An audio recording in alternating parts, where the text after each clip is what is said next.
Cue talent. Go ahead. Hi, my name is Jennifer Pickett. I'm the reference librarian at the Brooks Free Library, and I'm here with Carla Burke, who is the coordinator of the VITAL program at the Brooks Free Library. VITAL stands for Vision Impaired Technical Assistance at the Library.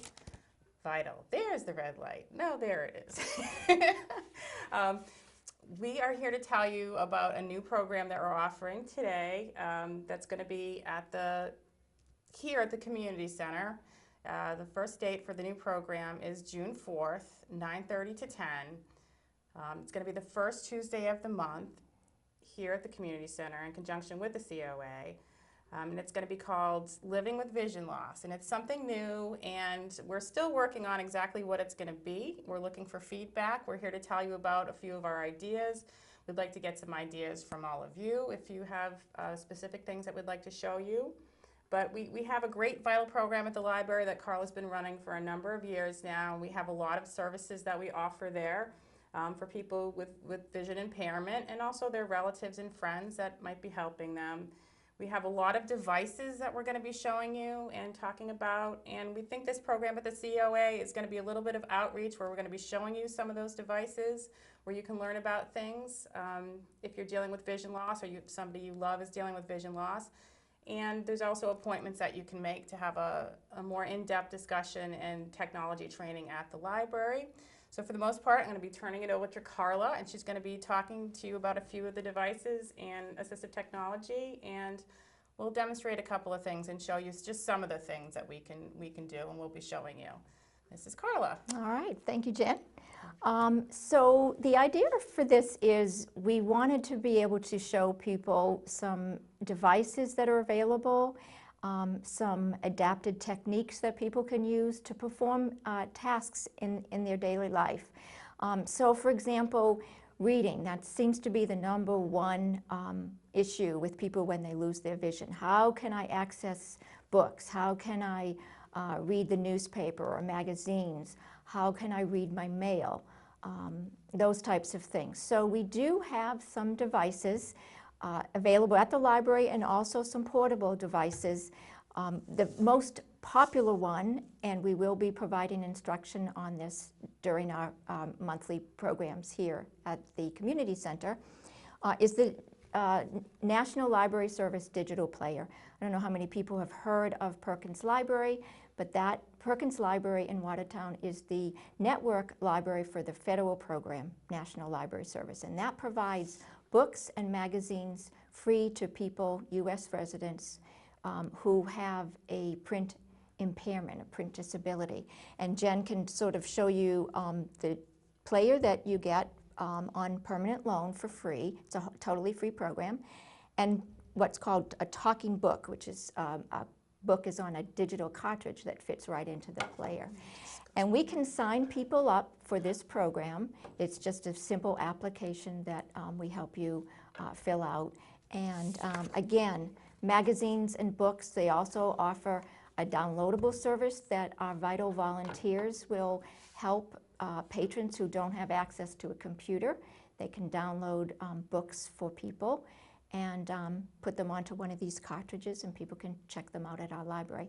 It's a fantastic service. There are other services available for people with vision loss to get books, magazines, newspapers. NFB Newsline is a great free service, and we can tell people, demonstrate how to use that, either on an iPhone, which I have here, on the web, or just by using your touch-tone telephone. So we'll be demonstrating things like that. Also, there are special apps or devices that will actually read print now, your mail, if you wanted to read your mail.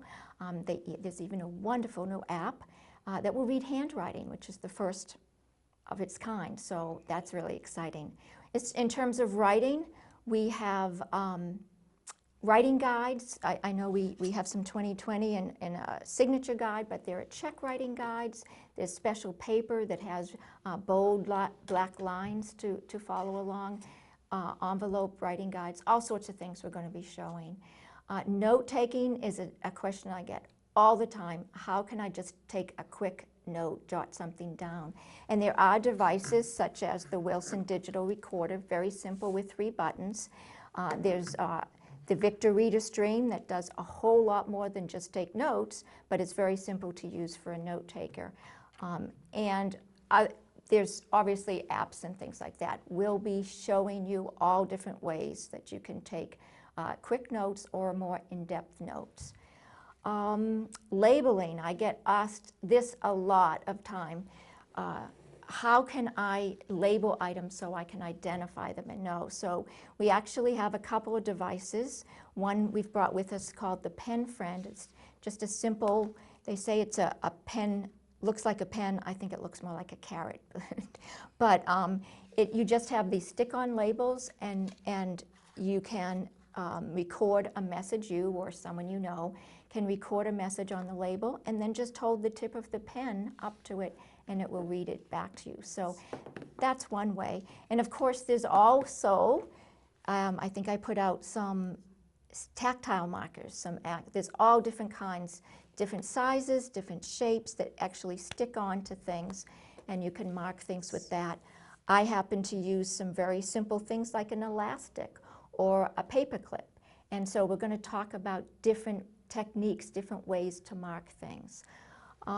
Let's see, we also have another, how do you keep appointments? How do I keep track of the days, a calendar? So there are large print calendars, really large. They come in different sizes. This is actually, I think, one of the largest ones. There are Braille calendars if somebody uses Braille. There also are calendars on the iDevices, the iPad, you know, some of these smart devices, your smartphones, and we teach people how to use those as well. So there's no reason why you can't keep track of appointments or special dates, birthdays, wedding anniversaries, and the like. And this is just a sampling. There are actually other kinds of devices too that we'll be showing in order to keep a calendar.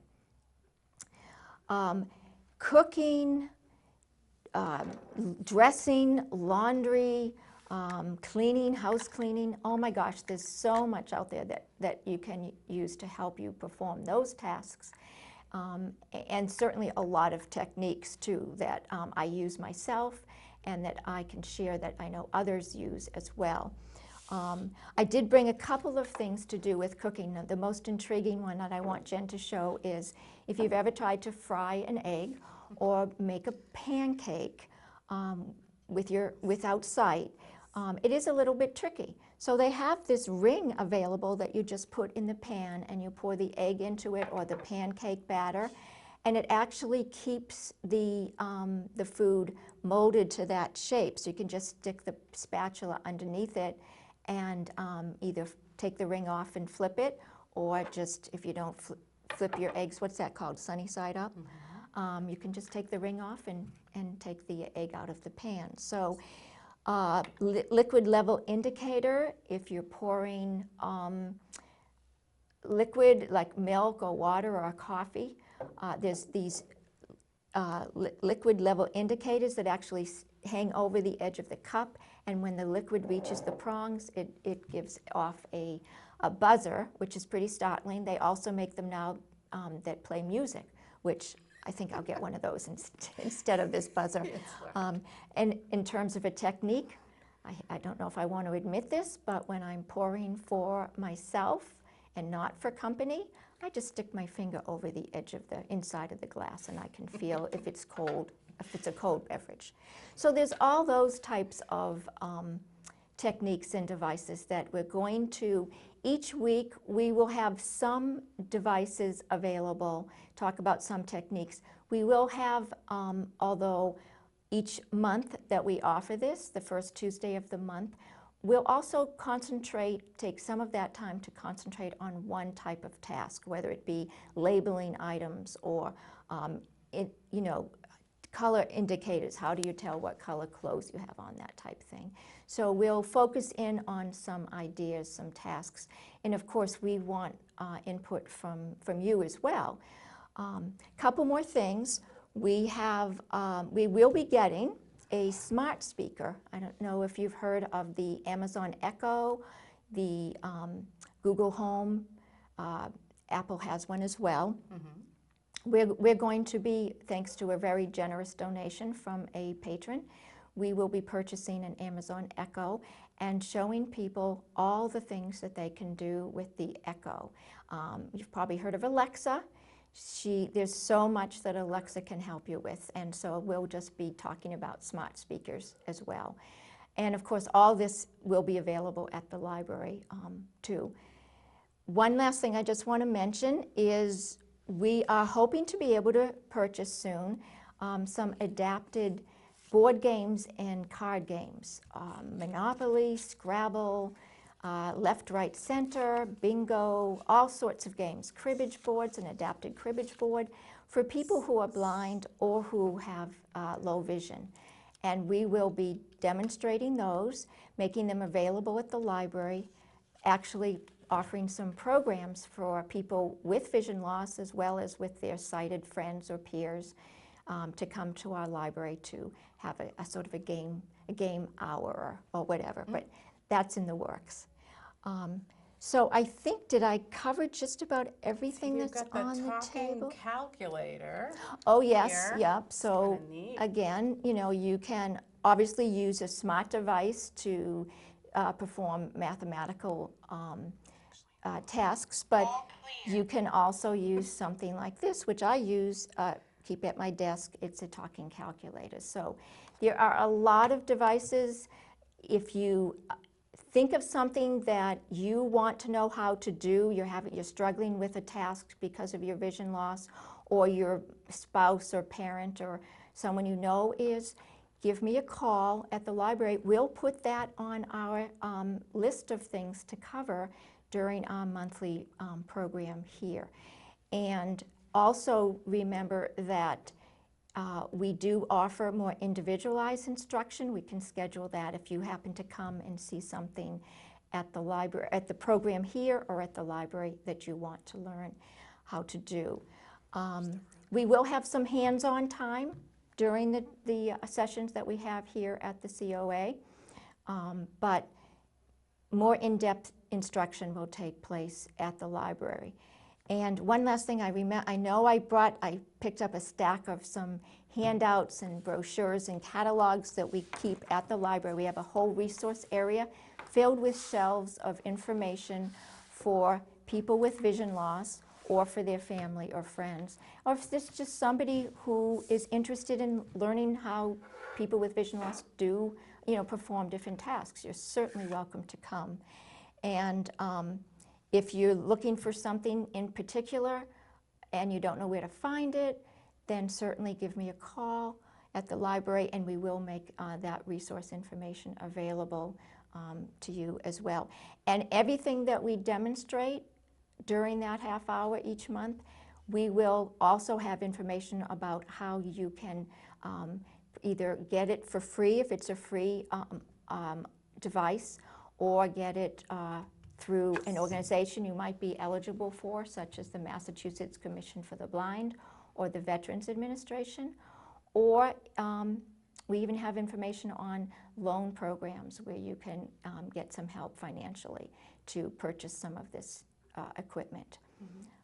I think that might be. Let me just throw in one device that we forgot. Okay. This is the Ruby Handheld Magnifier. Oh, yes. This is a really neat device. I like these things. They're very fun to play with. It's kind of like your magnifying glass on steroids. It works 1,000 times better than a regular magnifying glass. And I just wanted to mention, we have a lot of options for basic magnification of print.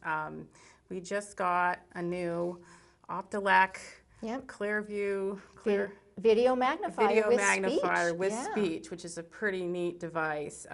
So even if you have cataracts or glaucoma, you don't have to be legally blind to qualify for any of these services. If it's difficult for you to read, you probably do qualify for some of these, but there's lots of options out there. So if you're just starting to run into issues with seeing things. And it doesn't have to be reading. It could be at home, you know, reading medication labels or, you know, directions on how to cook something. There's lots of magnification options, so I just wanted to mention that as well.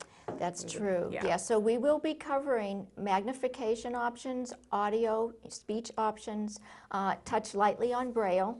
We do have some things that are available in Braille for people who use Braille. I also teach Braille at the library if people are interested. But definitely, you know, people with vision loss access print and perform tasks, you know, either through magnification, Braille, or an audio outlet, or obviously by touch if they're touching labels or, you know, raised markers or things like that. So we'll cover it all. We want your input, and we hope to see you on the first Tuesday of each month, beginning June 4th from 9:30 to 10. It may go over a little bit, I don't know. And we'll start here in room 5 at the community center. If you have any questions, there's no pre-registration, you can just come.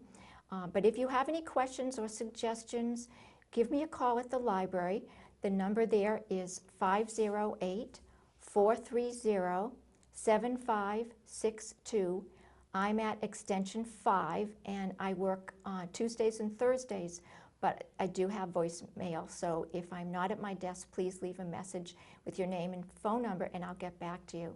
You can also email me at cburke@clamsnet.org. That's CBURKE at clamsnet, CLAMSNET.org. And if you can't remember all that, just call the library and ask, and they'll help you, refer you to me. So we're definitely going to have the first Tuesday in June, July, and August. Yep. And I think we'll assess, you know, the date and the time and see how that works and see how we might change the program or not as we go forward.